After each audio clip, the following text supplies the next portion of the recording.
para identificar o batismo. Percebeu? Consegue entender isso? É como se ele dissesse assim, olha, ele vos batizará com o Espírito Santo em água, ou seja, no dia que o Espírito Santo for manifesto, vai surgir um símbolo, algo simbólico, uma chuva, um orvalho, alguma coisa como água, para identificar, para simbolizar que é o Espírito Santo. É como quando Jesus foi batizado e o Espírito veio em forma corpórea de pomba, como que uma pomba, o Espírito repousou sobre Jesus Cristo. Então, o Senhor Jesus vai batizar com o Espírito Santo como fogo. Por que como fogo? Porque o fogo purifica. Porque o fogo pule. Quando nós vamos ler 1 Pedro capítulo 1, a partir do versículo de número 7, nós vamos ver Pedro dizendo, porque é necessário passar por um pouco de provação, sabendo que a prova da vossa fé é mais importante do que o ouro, que é provado no fogo e perece. Então veja, o fogo era usado para polir os metais, para polir, para tirar a sujeira, para tirar a crosta ruim dos metais raros, para que eles ficassem purificados e se tirasse a essência, o melhor, o ouro puro, primeiro tinha que passar pelo fogo para separar o que presta do que não presta. Então, no batismo com o Espírito Santo nos ajuda como um fogo, nos purificando, nos santificando, nos ajudando, nos auxiliando no processo de santificação. Logo, não se trata de juízo, mas se trata de uma forma, de uma das essências, como que o Espírito Santo viria. Isto é confirmado em Atos 2, línguas repartidas como que de fogo, confirmando a palavra que João disse, o Espírito Santo veio como que em fogo, tá bom? Então, para a gente poder entender melhor, vamos voltar, processo exegético e hermenêutica. Mateus, capítulo 3, versículo 12 agora. Vamos entender na essência o texto, vamos entender na essência o texto. Versículo 12. Em sua mão tem a pá. Vamos começar com a exegese. Em sua mão tem a pá. Exegeticamente, o que é a pá? Você já viu alguém batendo feijão?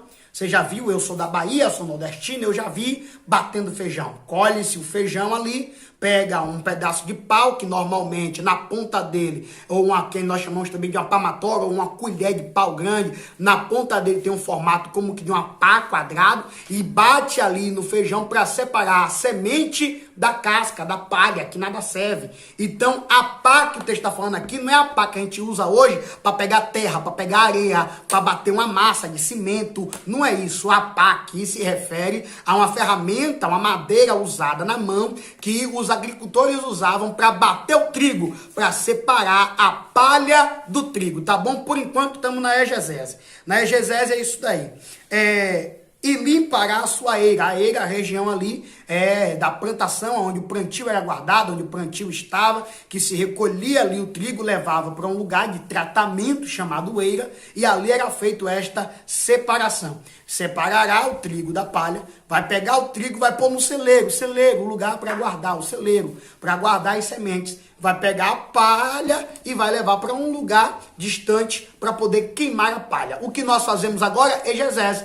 Nós extraímos a verdade literal do texto, sem botar enfeite, sem dar nenhum significado espiritual, sem buscar nenhuma aplicação para os nossos dias. Entendemos o texto como ele é nos dias em que ele foi escrito, na linguagem daquele que escreveu. Isso é exegese. Agora vamos para a hermenêutica. Leonardo, como que eu interpreto esse texto da hermenêutica? Na hermenêutica, a pá é o evangelho. O que é que faz separação entre o mundo e o povo de Deus? O evangelho. O evangelho é a pá, é a mensagem da salvação para o que crê, é a mensagem da condenação para o que não crê. A Bíblia diz em Marcos capítulo 16, a partir do versículo de número 16, o que é que a Bíblia Sagrada nos ensina? Aquele que crê e for batizado será salvo. O que não crê será condenado. Veja, a mesma mensagem, a mesma pregação que salva, é a mesma mensagem, a mesma pregação, que aquele que rejeitar será condenado por ela. Então esta é a pá. A pá nos nossos dias simboliza o evangelho. A eira simboliza a igreja, onde será separado, onde é diferenciado ali aquele que presta do que não presta, a igreja do Senhor. O trigo são o povo de Deus, os escolhidos, aqueles que passaram pela peneira de Jeová, aqueles que passaram pela moinha de Deus, aqueles que foram provados e foram aprovados espiritualmente, e na vinda do Senhor Jesus para arrebatar a sua igreja serão guardados no celeiro.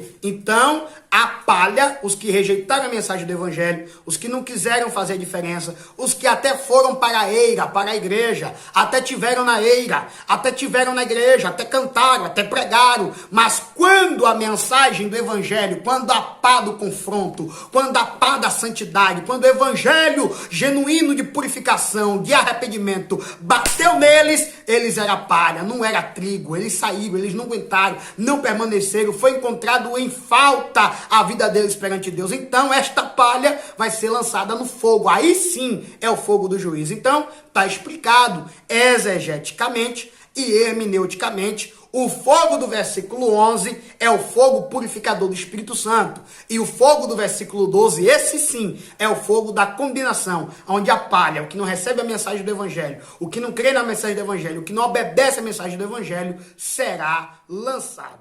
Tendo entendido os